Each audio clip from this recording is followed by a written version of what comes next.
Namaskar, I am Shyamalisina. On this episode of Foodies that I want to share with you my recipe for Bengali Trikon Parota.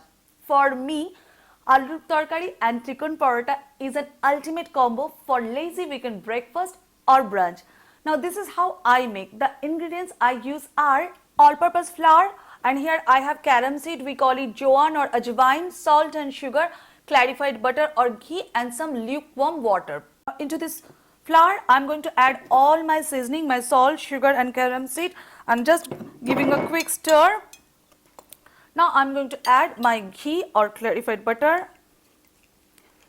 Now by using my hand, I am going to mix this flour and clarified butter or ghee. Now I add ghee because it gives a nice flavor, but if you don't want to add ghee for any reason, in that case you can add vegetable oil or any oil of your choice to make a soft and crispy parota. Okay, now adding my warm water little by little and taking my time to combine everything together. Okay, now it's formed like a dough. So now I'm going to knead the dough for good 5 to 6 minutes. Now I know that there are lots of variation to doing this. Some people use all-purpose flour like me, and some people use whole wheat flour, and which is absolutely fine. But I would suggest do not mix these two types of flour to make the dough, because in my opinion parota makes good when you make the dough either with whole wheat flour or all-purpose flour, because every flour needs different amount of liquid to hydrate the flour and make the dough. So my dough is almost ready. Now it's done. So I'm going to apply some ghee, or you can use oil again. I'm going to cover it with a lid for about 30 minutes to develop the gluten. Now my dough is ready, and I'm going to knead it one more time on my working surface, and then I'm going to divide it in equal portion. And then I'm going to roll it out. But before that, what I have done here, I have preheated my tawa. If you don't have tawa, you can use any flat pan. Here I have done here, I put one pan, and then on this colander I place some tissue paper. This will help to circulate the heat, and your paratha, especially your first paratha, won't be soggy. Okay, now I'm going to work with one dough ball, and I'm going to cover the rest.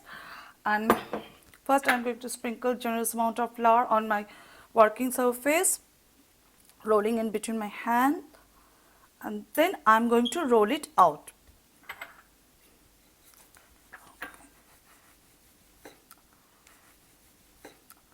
I'm going to apply a little bit of oil, and then I'm going to fold it in half. And again I'm going to apply oil here and fold this. I'm going to give it a gentle press, and then I'm going to roll it out in a triangular shape. It shouldn't be very thick or very thin. You can see. So I'm going to place my parota here, and you need to fry paratha over high heat. When you can see that bubbles form on the top, at this point you need to flip other side. You need to apply oil for this cooked side. And now again I'm going to apply oil here also. You need to press a little bit gently and then flip again. So when you can see this kind of color, these dots both sides, it means your paratha is ready. Okay, and now I'm going to cover it with a kitchen towel so that parathas remain soft. Now I prefer to make these parathas during winter holidays, because this is not at all a difficult recipe, but it's a little bit time consuming recipe, and you need to stand the longer time in front of your stove. So it's better to make this kind of dishes during holidays. It's so soft, you can enjoy it with your favorite pickle, or if you have some sweet tooth like me, you can enjoy it with golden syrup too. Give this recipe a try. For written recipe, visit my website foodies@recipes.com. Thanks for watching and sharing. We'll meet again. Till then, bye-bye.